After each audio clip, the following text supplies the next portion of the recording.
Hello and welcome to the Greater Springfield Business Connect podcast, or as we call it, the GSBC. This podcast is proudly brought to you by the Greater Springfield Chamber of Commerce and powered by Purple Bunny Marketing.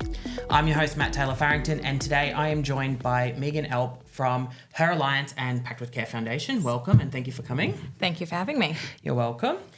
We'll dive straight in. Sure. Obviously, you wear two hats. Yes. So we said that in the intro, Her Alliance and Pact with Care Foundation. Yes. So Her Alliance is a women's counselling practice and the Pact with Care Foundation as a registered charity. How would you describe what each one does and how they kind of fit together? Yeah, great question. It's one that people will often go, oh, but I thought you were one or the other. Pact with Care came about when I took time away from my clinical work. So a lot of people in the community now know me from Pact with Care. Yes. They don't realise that I actually have a 15 plus year in healthcare. Yep. And Pact with Care was my way to give back to the community. So It was about taking some time out, see a need, fill a need, so on and so forth. It's very community-based and community-led. Her Alliance was always my plan to move from working within organisations to work for myself. Yep. And it is that business model, clinical-based counselling practice. They overlap as they both support women in the complex realities of everyday life, really. One's at a community level and one's a little bit more tailored. Yes. Quite Quite often these things don't happen in isolation, and so it's nice to have that across service. Yes. Yeah, wonderful. All right. So let's start with Her Alliance. What was the moment or experience that made you want to build a women's counselling practice that worked differently than, I guess, the rest of the system? Yeah, look, so often I hear women say, I don't know who I am anymore. Something just doesn't feel right. Yep. They may even be facing something that's health related, not necessarily perimenopause, but it's more often than not nowadays.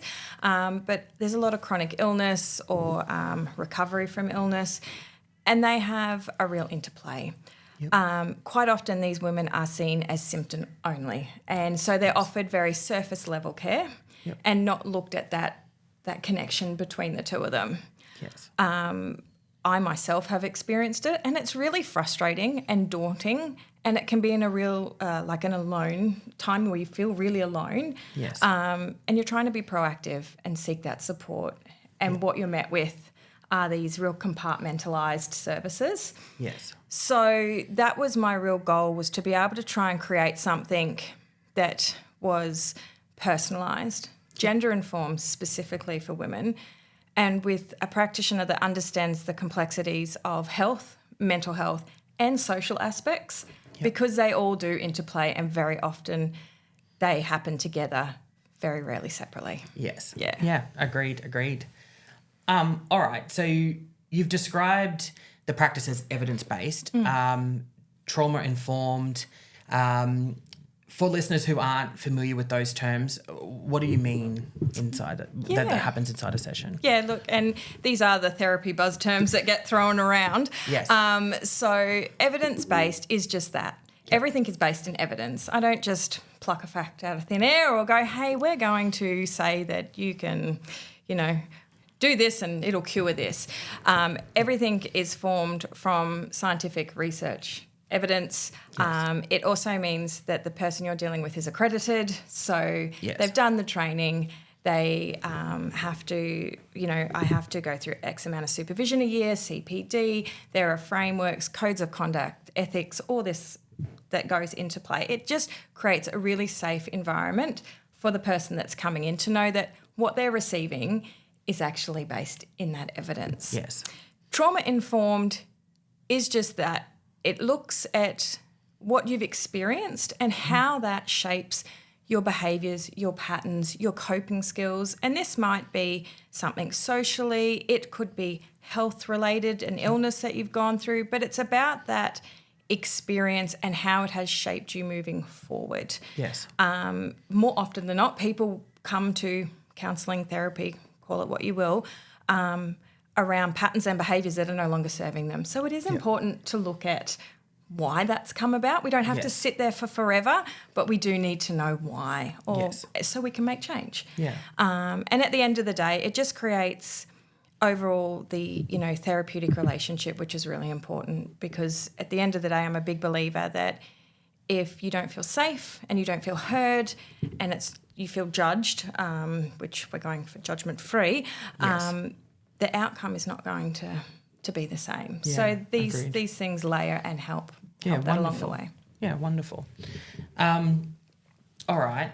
The phrase meeting women where they are and not where the system expects them to be obviously stood out when we were looking at what you do. Yeah. Where do you feel the system has been getting it wrong for women? Yes. This is a big one for me. I have worked in the traditional health settings. Yep. And one thing I was always frustrated with our health system is it's a very reactive model. And I believe in prevention and preventative health where possible. Yep. So often you are well enough or you're unwell enough. But there is a whole gap in between where you couldn't be functioning, but you can still be stressed, anxious, overwhelmed, battling things. Yep. But until you hit every red flag or every tick box, the support is limited or it's not given. And, there are multiple factors for that. Our health system is stretched. Yes. I just wanted to create something that was separate, that offered both services when people are needing it in that sort of reactive fixed stage. But if they're in a prevention stage, I think people get very confused by counselling and think you need to have anxiety or you need to have this to seek that support. Yes. That's not the case. Yeah. You can know something's off or feel a little unsure. It can even be around communication skills. Women particularly don't use their voice. Yes. So being able to come and learn some techniques, we're not talking about voice coaching here, but, learning how to build that confidence within there might be all they need. And so, it was just about creating, I guess, that service that really does understand the everyday realities and not just the clinical care. Yeah, wonderful. All right, so affordability and accessibility are also built into Her Alliance from day one. Yes. Why was that a non-negotiable for you? Yeah, look, it comes down to the cost of care is whether you're going to receive care, right? Yes.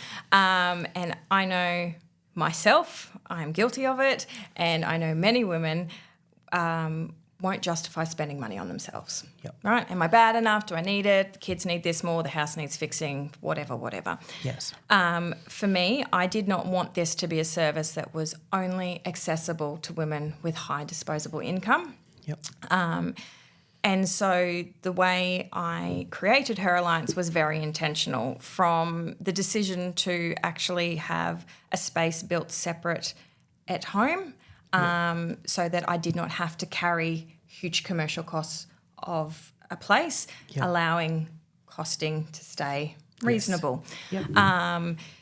It does. I often hear people say accessible and affordable means less quality, and that's just not true. Yeah. What it actually means for me is that this has been designed intentionally so women have an experience and they can receive care for as long as they see fit. It's about them and not how many sessions are subsidised, not if they can rush everything they need to say within X amount of sessions. Yes. So that was just very, very important to me. Yeah, I agree. I think it's important. You see it all too much, especially in the mental health space, where it does seem like some people are feeling rushed through the process and not actually having the time to, I guess, get through and work through those issues that they may be having, or, overcoming trauma or whatever the case may be. Yeah, 100%. Yeah. All right. So switching gears and moving to the Pact with Care Foundation. Yes. It started with essential packs, lunch packs, and support for women through schools and community partners. But how did the foundation come about, and I guess how's it grown since? Yeah, as I said, it started when I was taking some time off clinical work, and I really wanted to give back. And one thing I noticed when I was nursing many moons ago, was that specifically up at Ipswich, the parents of children on the paediatric ward didn't actually have access to any food or snacks. They couldn't sort of order a meal. It seemed really small and simple, but I have 2 children, and I know when children are in hospital, you can't leave the bedside. Yes. You become hungry, you become stressed, your coping skills go down. So it was a very simple way to alleviate that. Yep. What happened was cost of living crisis. Things grew and it just went from there. Yes. It has been very heavily layered in essential items because I'm a big believer you can offer all this amazing support, even alongside like things at Her Alliance. But if those foundational needs aren't met, Yes. then it doesn't work, right? So that's how it came about. And over the years, coming up to 5 now, we've brought in things to do with connections. So we've had a little connection hub. We've worked in with schools on more tailored support packages. Basically, Packed with Care is very much driven off what is needed by the community, and we try to tailor it to that. So it's always evolving. It's great. It's a little bit creative. Wonderful. And I guess you're right, people do need support at that level. We see it a lot in our community, and especially with cost of living continuing to rise as well. I can only imagine. So, all right, so your website showed that the foundation is going through a glow up, but still doing the essential packs, but expanding into longer term wellbeing support. So what gap did you see that prompted that next chapter? Yeah, so it was really about what I like to talk about, the women that I call the missing in the middle. So again, they're functioning, they're working, they're caring for the kids, you know, all those sorts of things. And they're a little bit overwhelmed. And with cost of living, they need a little bit of help. But because they don't tick all those crisis support tick boxes, it's not usually offered. A lot of these women aren't looking for a handout either. They're looking for a proactive way to gain information, support or resources to move forward. Yes, agreed. So from that, we decided that there needs to be a little bit more connection, resources, the tools and strategies built in that's at a real accessible point for people in the community.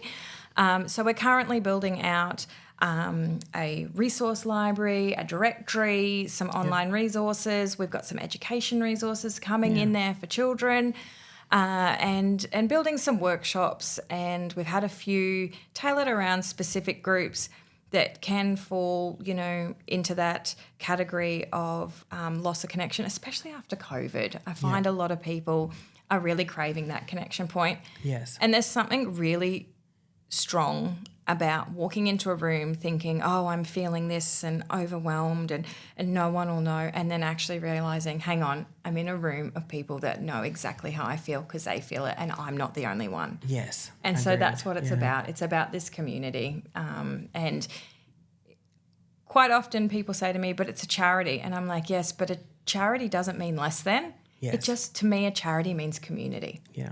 So that's what we're trying to create now. Yeah, wonderful. Yeah. And I think that's important to have the tools and resources, because I think a lot of people, they don't want handouts all the time and they want to be able to go, I need to do this for myself, but how do I get there, or what do I do? What do I do differently than what I've been doing, sort of thing.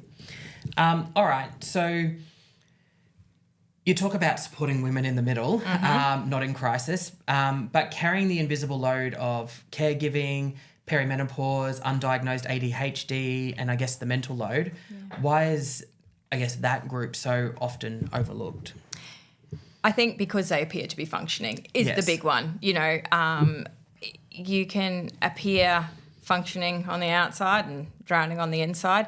Yes. I also think socially, we're very good at adapting and masking and multitasking, and, we've sort of glorified, we're surviving, and making it look like we're thriving, sort of language that you see a lot.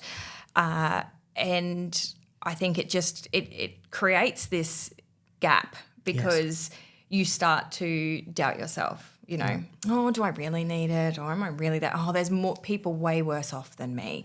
Yes. And so it does open this hole to people that if they were able to access the information, if they were able to access the support, if one, bunch of lunch packs or food support got them over that hurdle and moved on, instead of stopping and waiting and sitting until all of a sudden they need that long-term support, which is not what they want. Correct. So again, it is just literally about catching them in that middle, being a little bit more preventative. I think historically, as you said, the late diagnosis of ADHD, perimenopause, it wasn't really spoken about, and it's coming to the forefront now, and I just think that support really needs to be built in around those things. Yeah, agreed. I think we normalise busy these days. Mm-hmm. Everyone you speak to, they're always busy, and I'm like, oh, that's boring. Yes, someone says we're all busy. Yes, someone says, how are you? And they go, busy. I go, that's not a response. Correct. Yeah. You hear it a lot. Yeah. So. All right, so running a clinical practice and a charity at the same time is obviously no small thing. How do the two sides of your work feed into each other, and where do you draw the line between them as well? Yes, that's a great question. It's one I often sit with. Speaking of busy. Yeah, busy. Yes. Look, as I've mentioned, Pact with Care is a give back. So it's a registered charity. It's a love, not money. It's purely volunteer, my time as well. Everything that's donated goes back straight to the community. And essentially, Her Alliance is the business. It keeps the lights on and the roof over over the head. They have a lot of shared DNA in values. Operationally, they sit very separate, but they do share a lot of values and DNA. They are both about listening to women and the realities of life and listening to lived experience. And at the end of the day, they're about creating better outcomes for women and children in the community. Yes. So, yeah. Agreed. Wonderful. All right. So looking ahead, last question, then you can jump out of the hot seat. What's your vision for both Her Alliance and the foundation over the next few years? And how can the Greater Springfield business community get behind what you're building and support you? So Her Alliance will continue to build. I'm looking to hopefully, bring on other people and practitioners so that, again, it doesn't all fall to me. We've got some other services that will be coming on. It will tick along. And Pact with Care, I hope Pact with Care will stay around in some form for forever. That's sort of my goal. Ultimately, my time and energy and volunteering and, people that have time. I understand everyone's really busy these days. So it just depends. It fluctuates on that. We are building out, as I mentioned, our directory. And so I would love to invite any businesses, sporting groups, community groups, anyone in the community that works with women or children that would like to be a part of that and just list it on the directory to reach out and let me know, because the more information we can put together in one spot about this, is great. And that's a great way. We will be doing collection. We always do collection call-outs throughout the year. If your workplace would like to have a collection, please get in touch. We tend to do them now in sort of rollout call-outs so that, space-wise, we're not storing and holding things that we don't need. We're very wary. There's a lot of charities out there, so we only like to take what we need when we need it. Yes. When I get the time, I pop up on socials and ask for that. And at the end of the day, spreading the message about the foundation is one of the biggest things that anyone can do, because you never know if you like a post or share a post, who else may see that actually needs some help. Yes. And that's what it's all about. Yeah. So, Agreed. Well, thank you for coming in. Thank you for having a chat. I told you it wasn't as nervy. You were fine. So perfect. Thank you. And thank you for tuning into the latest episode of the GSBC podcast.